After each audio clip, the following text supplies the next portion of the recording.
আসসালামু আলাইকুম প্রিয় এসএসসি পরীক্ষার্থীরা, তোমরা সবাই কেমন আছো? আশা করি ভালো আছো।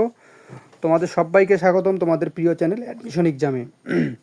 আজকের নতুন ভিডিওতে কথা বলবো এসএসসির রেজাল্ট তোমরা কিভাবে মোবাইল ফোনে দেখবে।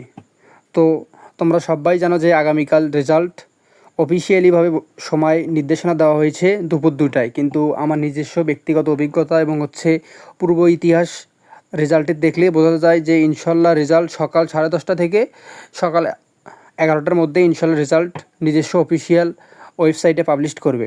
তো তোমরা মোবাইল ফোন দিয়ে কিভাবে রেজাল্ট দেখবে, তো আমি সেই বিষয়ে আজকে ভিডিও তৈরি করতেছি।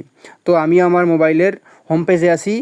তো সবচেয়ে রেজাল্ট দেখার নিরাপদ মাধ্যম হচ্ছে তোমাদের ক্রোম ব্রাউজার। তোমরা তোমাদের সবার ফোনে থাকা ক্রোম ব্রাউজারটি প্রথমে ওপেন করে নেবে। ওপেন করে নেওয়ার পর এই জায়গায় হচ্ছে ইবোর্ড সার্চ করবে। সার্চ দিবে হচ্ছে ইবোর্ড সার্চ দেওয়ার পর যে হচ্ছে সেকেন্ড ইন্টারফেসটা আসে eboardresults.com, এই জায়গায় ক্লিক করবে। ফলাফল দেখতে এখানে ক্লিক করবে। তো এখানে ক্লিক করার পর এখানে ইন্টারফেস শো করতেছে ফলাফল দেখতে দয়া করে নিচের তথ্যসমূহ প্রদান করুন। তো চলো আমরা আমাদের তথ্যগুলো প্রদান করি।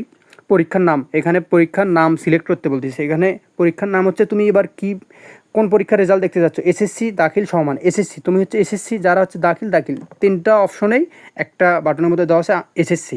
তো আমি প্রুফস্বরূপ আমার নিজের এসএসসি 2022 রেজাল্টটা আমি ডেমো হিসেবে দেখাচ্ছি। তো পরীক্ষার সাল আমি 2022 সালে এসএসসি পরীক্ষা দিয়েছি। তোমরা 2025-এ 25টা দিবা। তো বোর্ডের নাম আমার বোর্ড ছিল দিনাজপুর বোর্ড, আমি আমার দিনাজপুর বোর্ডটা দিলাম। তোমরা তোমাদের নিজস্ব বোর্ডের নাম দিবা। তারপর হচ্ছে এটা বলতেছে তুমি কার রেজাল্ট দেখবা। এটা হচ্ছে বিস্তারিত রেজাল্ট দেখবা, পুনর্নিরীক্ষণের না, তারপর প্রতিষ্ঠানের ফলাফল না, সেন্টারের ফলাফল অবশ্যই না, জেলার ফলাফল অবশ্যই না, তুমি দেখবা একক ফলাফল, তোমার নিজের ফলাফলটা। তো নিজের ফলাফলে ক্লিক করলা। দেন হচ্ছে এখানে পরীক্ষার্থীর রোল আমি আমার রোলটা দিচ্ছি। আমার রোল হচ্ছে 19, 89, তারপর হচ্ছে 18।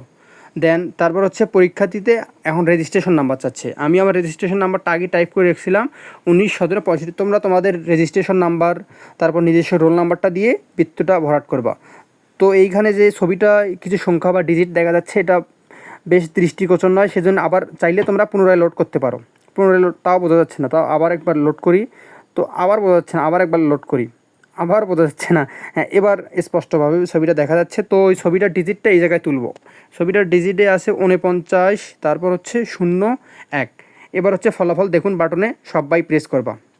তো ফলাফল বাটনে কথা বলি। ইনশাল্লাহ এটা আমার রেজাল্ট। আমার নাম শো করতেছে তাজুল ইসলাম রিমন, এসএসসি 22।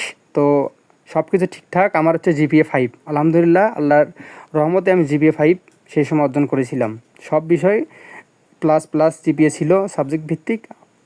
আমি ইনশাল্লাহ গোল্ডেন A+ পেয়েছিলাম। তোমাদের জন্য সবার শুভকামনা, যেন এইরকম একটা হাসির বা এইরকম যেন সবার একটা ইন্টারফেস শো করে জিপিএ 5 ইনশাল্লাহ। তার জন্য তোমাদের সবাইকে শুভকামনা রইল তোমাদের সবার।